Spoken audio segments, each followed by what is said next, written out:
as a developer, no matter where you are in your career, I don't think that you should ever just accept that this is the way we do things because it's been done that way in the past. And I say that as a founder because a lot of the things that I did in the very early days of building and creating process are not things that we really intended to scale. It was things that really worked in that period of time for the people that we had in the room. And again, if that's just kind of the way that things are done, and now everyone's doing things in that way, and no one's really questioning that fact of, could we do this in a more efficient way, or could this be done in a faster way, or could we do this with less people or with less process or less overhead, then that progress and that change never really happens within the company. And you just kind of become this I guess, for lack of better terms, you don't really evolve as a company. You just kind of stay very static, I think, to where you kind of started. And everyone just kind of thinks in very much the same way. And no one's really focused on how do we do more with less or make things more efficient. So I think documentation is a huge part of that too, because it really does help people understand why you took certain decisions. But also it can be, provide evidence for maybe a lack of framework around things where people would otherwise just accept it, but say, hey, maybe there's a better opportunity to actually do this. It doesn't look like that much thought was actually put into designing this particular process or figuring this particular framework out. Maybe it's time for us to update how we think about this or change how we think about this because there's a better way of doing things. You just heard the end of the first part of my interview with Aaron Upright, co-founder of ZenHub. ZenHub is project management software that is directly in GitHub. It is a browser extension. On these episodes, we talk about project management from a very high level. And in this episode, we talk about being forgiving to ourselves, amongst other things. I highly recommend that you go back and listen to the first part before you get into this part. My name is Jonathan Cottrell, and you're listening to Developer Tea. My goal on the show is to help driven developers like you find clarity, perspective, and purpose in their careers. On today's episode, we have Aaron Upright, co-founder of ZenHub. Let's get straight into the interview with Aaron Upright. If we were to take a big zoom out view of how we think about tooling and how we think about process and how we think about, all these different pieces of the puzzle, we need to be forgiving, both to ourselves and to our team members. This is not a perfect science. This is human factors are incredibly difficult to understand. Yes, we generate data, right? And so it's easy on the flip side, on the opposite end of that data, to view us as if we are reliably creating that data rather than by happenstance. And the truth of the matter is, when you change really anything about a team, you can have drastically different outputs. You can have totally random inputs that cause completely different outputs, right? There's so many things that can happen as a result of even the simplest changes, even the simplest circumstances. Somebody gets sick, for example, right? Mm-hmm. These are things that don't happen in the same way with machines, and yet, we evaluate humans very often kind of mechanistically. And what we could do instead is take a step back and say, okay, we're going to allow for variability, and we're going to look at the long tail. We're going to try to optimize based on the data, but we know that it's going to vary. We're going to expect it to vary.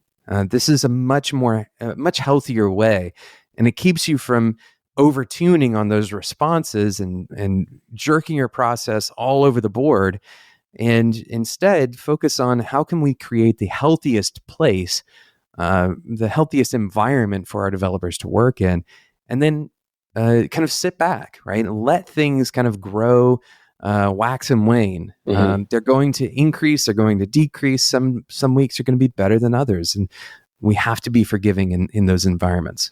Yeah, for sure. I couldn't agree more. And there's this concept that a lot of what estimation ties back to around velocity, which effectively you can think about as, how many story points or how much can you accomplish over a given time period. And I talked a little bit about our sprint process being 2 weeks, but the idea is to have a relative understanding of how much work a team can take on over that time. Where that gets to be a really tricky metric, though, is where people use that not to help decide how much work should be brought into the next set of sprints or how much we can take on as a team, but that starts to be an anchor point to measure productivity. We should know that velocity is going to change, like you said, from sprint to sprint, because people could be out sick, people could be dealing with personal things in their lives and just less productive. I mean, all of us are going through right now a pretty shared experience around this whole COVID thing where we're all working in very different environments and different setups that we typically haven't had before. Velocity by design, I think, is going to fluctuate from sprint to sprint and iteration to iteration. And it's more about knowing relatively how much we can do and having that relative understanding and saying, hey, if we didn't hit the 60 points that we typically hit for the sprint, something has gone wrong and we need to look, for people to blame and for factors that, within our control or maybe beyond our control contributed to that and address them. It's a relative anchor point. And I think one of the cool things about velocity is, yeah, maybe you have a sprint where instead of getting 60 points done, you got 50 points worth of work done. But on the other side of that, there's always those sprints where maybe you got 70 story points worth of work done, where the perfect conditions kind of just came together to create this amazing working dynamic over those 2 weeks. And people were uber productive and in the zone and really into what they were working on. And we got a lot done.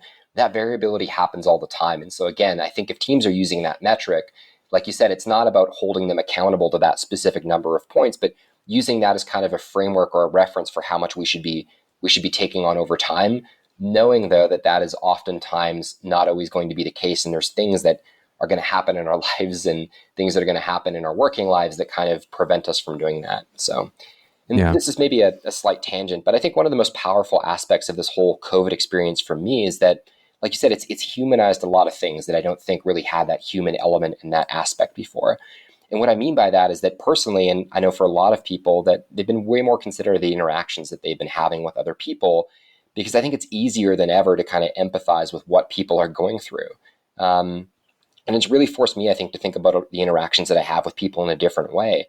Even as a pretty conscientious person, and someone who cares a lot about the relationships that he has with other people, it's just forced me to think about things in a slightly different way. And it's also really extended into working interactions that I have with other people. And like you said, I think it's really important to consider that on the other end of that code, which, like you said, is a very mechanical output, there's a human being that wrote that.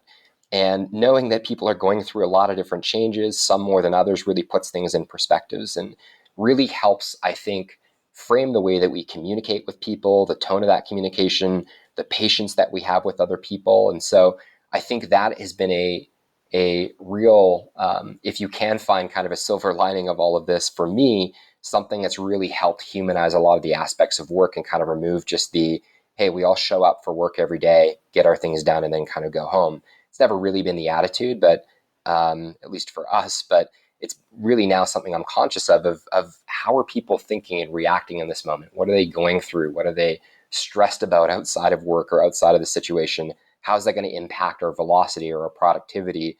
How do we account for that and be okay with it? And tell people that, yeah, maybe this was a tough week, or maybe this was a hard thing to adapt to, but we're okay with that because we grow and we learn as an organization. Yeah, it's interesting. It's there's this theory that anytime a measurement becomes a goal, and I'm sure you hear this all the time, that it no longer is a valid measurement, right? Because you're changing basically changing the game, right? There's new incentive, and when you measure something, theoretically, you should not have incentive at all. You're just taking a picture, right?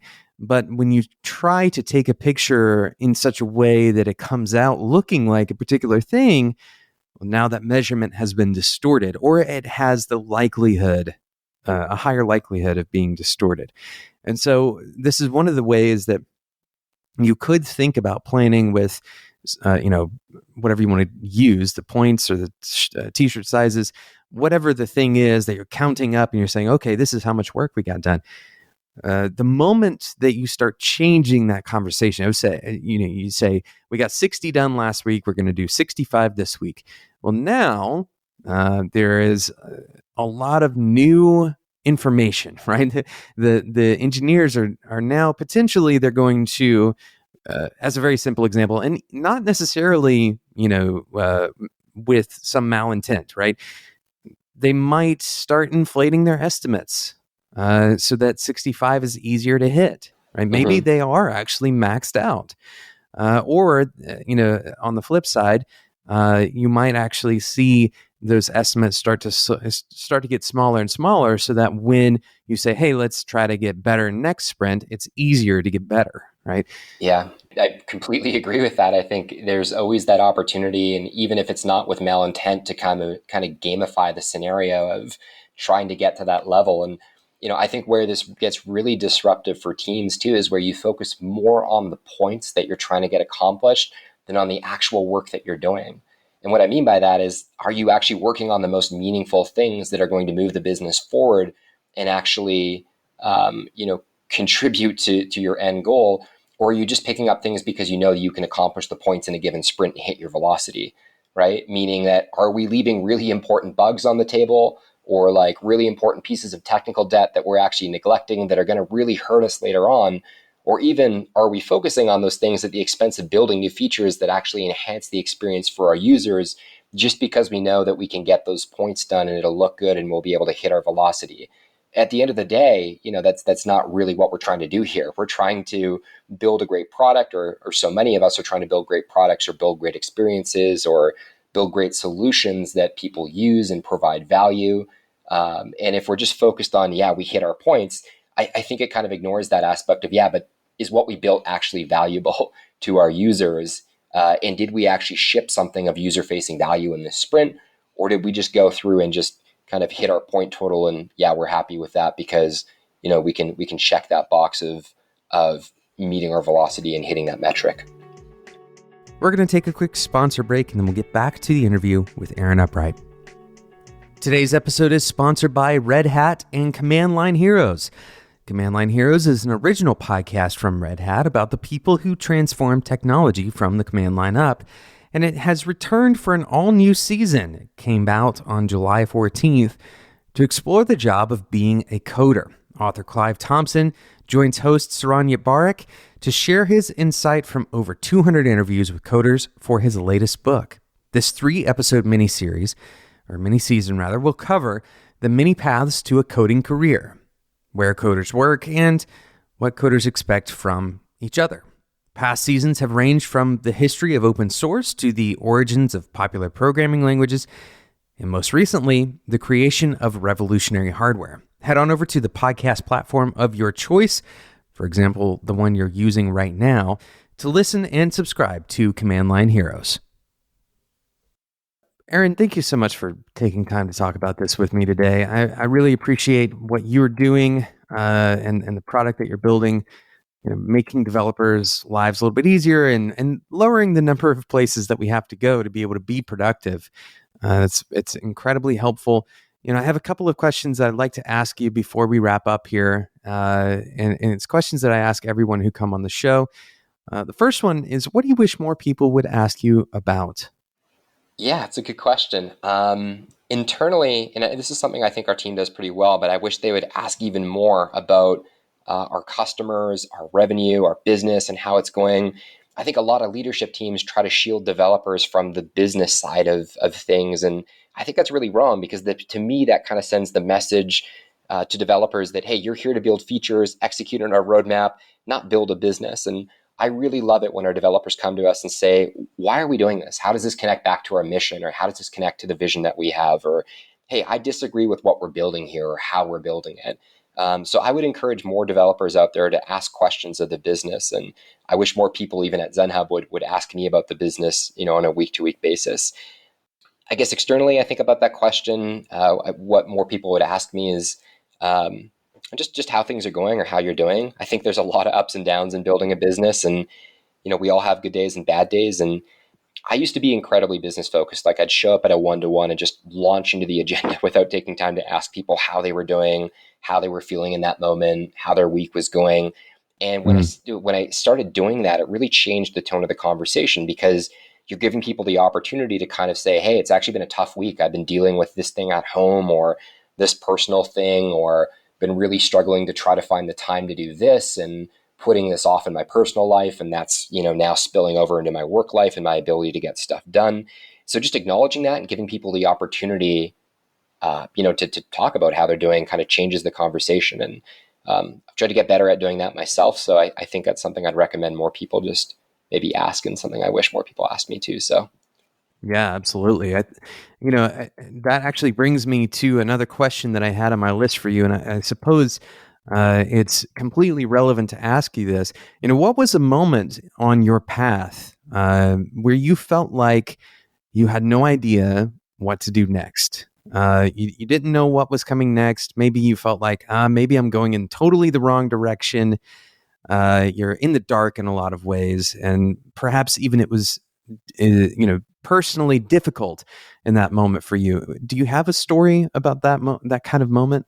yeah, so in the fall of 2016, GitHub launched a competing project. For those of you that are using GitHub out there, or listeners that are pretty active on that platform, you'll know, called GitHub Projects, which is a very kind of would say simple and intuitive task board that kind of sits on top of GitHub issues. And that at the time was very much the space that we were playing in.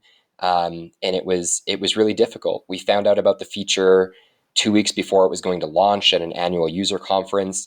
And for those 2 weeks, we knew what was going to happen, but we had no ability to react to it in the market, because we were essentially under NDA and had kind of learned about this through a privileged relationship that we had actually had with the GitHub BD team. And it was really tough because we had spent several years building this business. We had more than 1,500 customers at that point. We were more than, or crossed the $1 million mark in terms of recurring revenue. And I really felt like we were just starting to hit our stride as a company, and so many great things were happening. And then just out of nowhere, this kind of came up. And I just remember thinking at the time, how did this happen? Not because we didn't think it was ever possible for GitHub to get into the space and to kind of cross over, but just the way I think that it was happened and the way that it was framed was pretty blindsiding as a partner, I think. And GitHub for years before that had been kind of touting that it was all about its ecosystem. And then all of a sudden this news came out and it happened, and it seemed very contrary to that message of supporting this best of breed approach and supporting this ecosystem.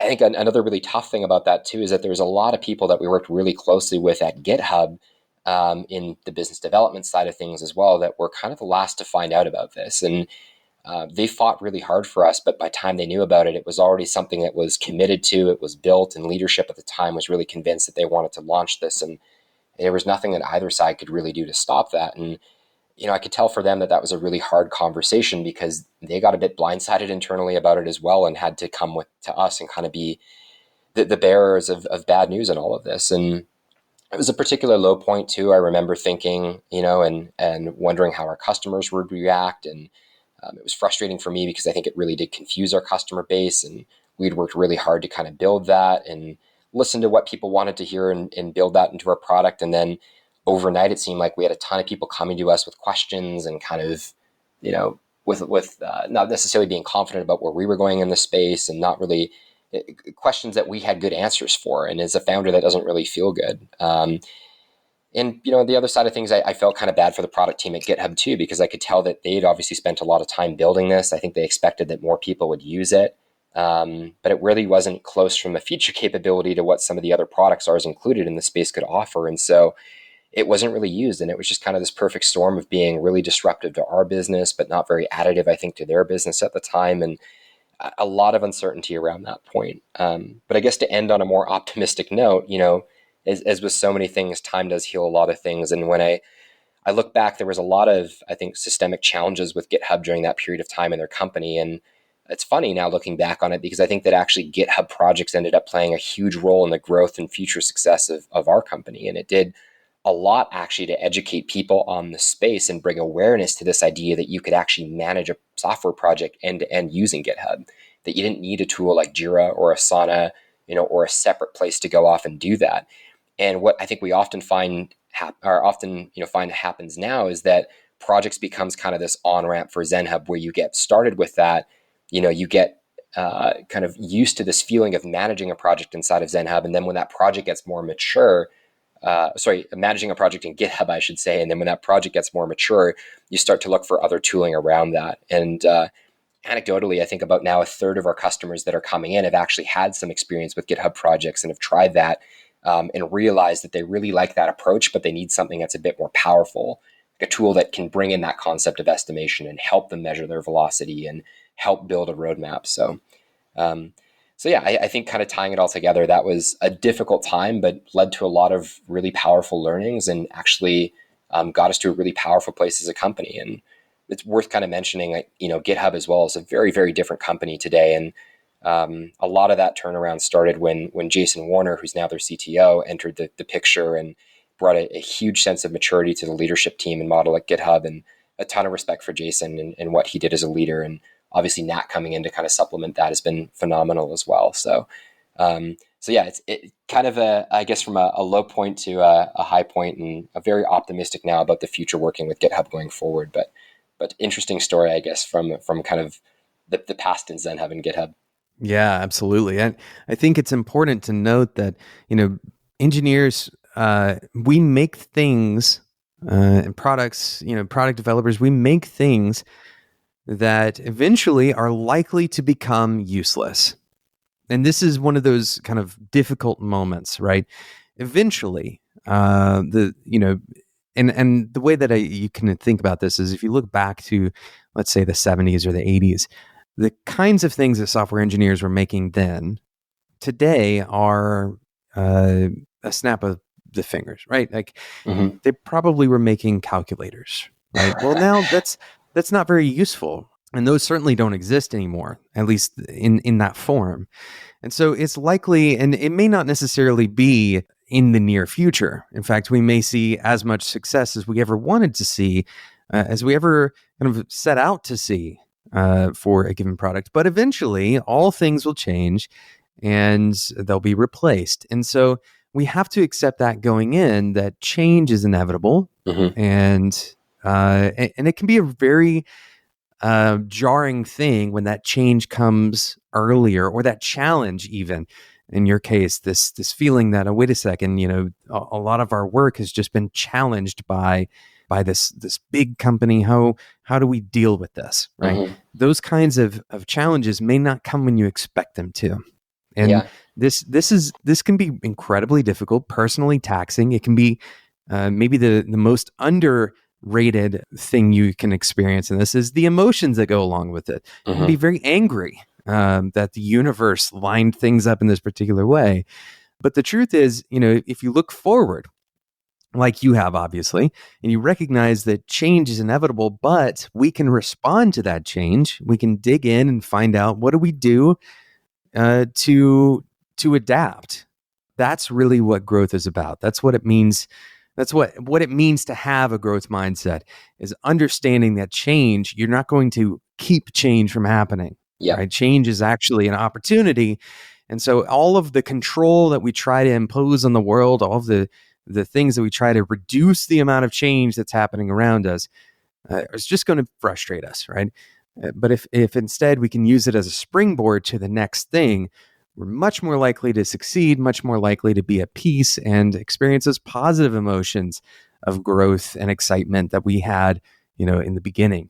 Yeah. And I think that was the biggest learning lesson out of all of that, or the kind of epiphany behind this, is that, I went from feeling like I'd failed our team, I'd failed our customers, we had failed to see something that was coming in the market, and just being really disappointed with myself and really disappointed in kind of how we had, I guess our philosophy on how we had built our product up to that point, to taking those feelings of disappointment and that I had let people down, and saying, well, how do we learn from this and how do we build our way out of this? Because that's something we still have an ability to do. We still have an amazing team here. We still have phenomenal engineers. And that kind of really shifted our focus from, evolving as a product that was just filling a gap in GitHub's platform that was really obvious, to bringing real value to our users and to our customers. And that pushed us down the path of building a lot of things into our product, like estimation, reporting, even building a product road mapping solution.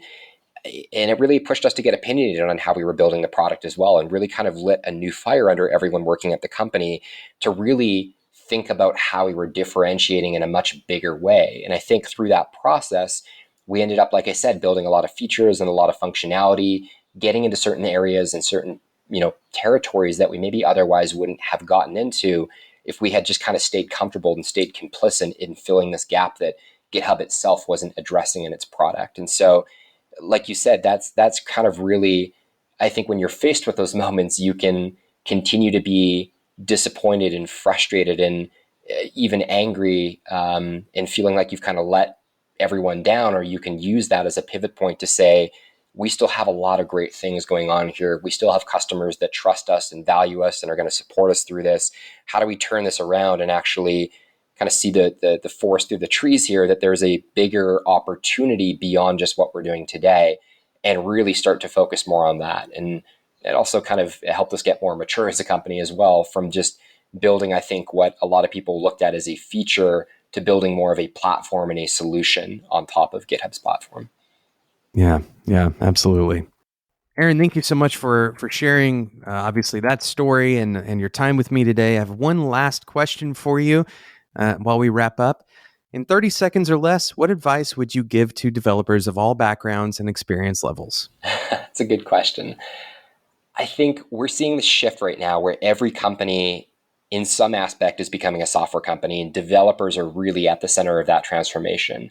And so to developers that are listening to that, know that you have a lot of influence on the direction of the business, the processes and frameworks that get implemented, the different tools that get used. So get involved, ask questions of the business, and don't compromise on the things that help you do your job better and help you be able to add more value. I think that's very much a piece of advice that I would give to developers, is that you're very much a part of this conversation, even though at times you can be shielded from the business. You do have a lot of influence, and you can use that influence, I think, in really powerful ways. Yeah, absolutely. Aaron, thank you so much for your time.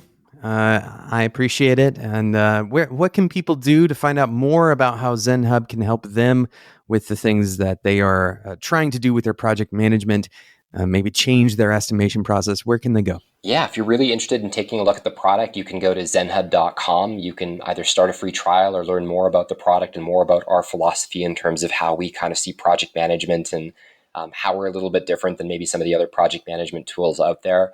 We're also very active on Twitter if you want to follow us at ZenHubHQ. We're really trying to build a sense of community and always trying to get involved in conversations around software development and around project management, and kind of introduce our opinions there, and then take a stance of kind of listening to people and hearing more about what they want to see in the space and how they think it's going to be involved. So those are two great ways to stay in touch and to learn more about ZenHub and the things that we're doing. Awesome. Aaron, thank you so much for your time. I appreciate it. Yeah, thanks so much for having me again, Jonathan. Really appreciate it. Thank you for listening to today's episode of Developer Tea, my interview with Aaron Upright, the co-founder of ZenHub. And I just want to echo what Aaron said there at the end. You can make a huge difference in the work that you do, whether that is a difference in the lives of the people that you work with, or the difference in the business, the actual mission of the business itself. And both are valuable.